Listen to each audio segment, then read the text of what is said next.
Class 8 এর ইংরেজি chapter 5.4.2 যে অ্যাক্টিভিটিসটা আছে, মানে আপনার অ্যাসাইনমেন্ট করতে গিয়ে যে অভিজ্ঞতা, সেটার উপর একটা শর্ট প্যারাগ্রাফ কিভাবে লিখবো বিস্তারিত আলোচনা করব। চলুন শুরু করা যাক।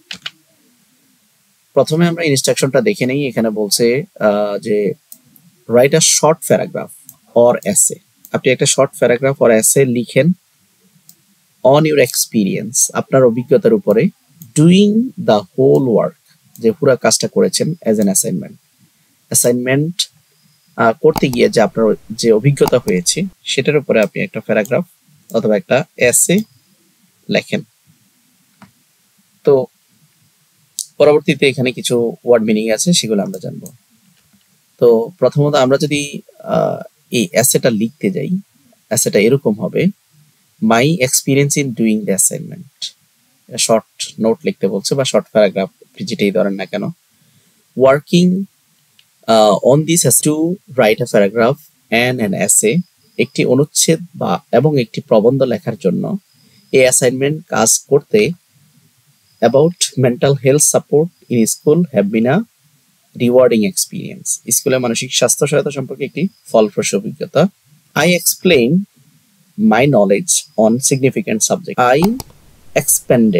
ইট এক্সপেন্ডেড মাই নলেজ। এটা আমার জ্ঞানকে প্রসারিত করেছে। অন সিগনিফিক্যান্ট সাবজেক্ট, এটি গুরুত্বপূর্ণ বিষয়।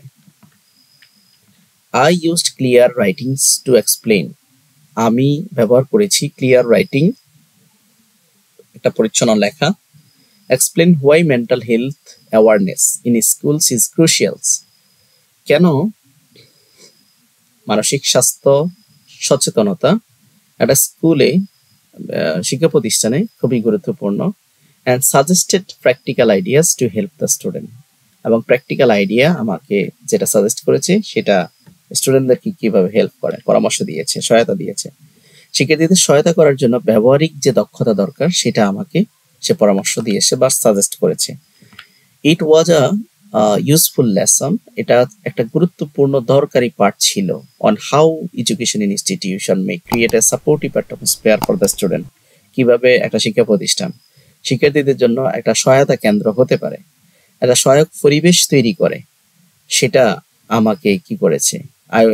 ইট ওয়াজ ইউজফুল লেসন, এটা আমার জন্য উপকারী লেসন ছিল। This work demonstrated to me the significant impact that education can have when addressing significant challenges. এই কাজটি আমাকে দেখিয়েছে যে উল্লেখযোগ্য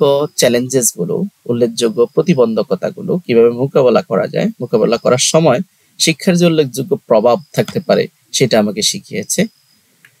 তো এই ছিল অভিজ্ঞতামূলক নিউ ওয়ার্ড আছে, আপনারা প্রয়োজনে স্ক্রিনশট দিয়ে রাখতে পারেন। তারপরে একটু বলে দিচ্ছি। আইসোলেটেড মানে হচ্ছে ভিন্ন বা আলাদা। জেনি বা জেন, যেটা উচ্চারণ করেন না কেন। বংশ অনুক্রমিক। ট্রুমা, এটা হচ্ছে মানসিক আঘাত বা দৈহিক অসুস্থতা। এবিউজ মানে অপব্যবহার। কনসেন্ট্রেশনস একাগ্রতা। ইনিশিয়েট মানে শুরু করা। বেরিয়ার বাধা। ফ্লেক্সিবিলিটি নমনীয়তা। নেভিগেট মানে সঠিক পথে পরিচালনা করা। আনওয়েভারিং অটুট। কমপেনশনেট সহানুভূতিশীল। ডেমনস্ট্রেটেড মানে প্রদর্শন। ইনকর্পোরেটেড মানে অন্তর্ভুক্ত করা।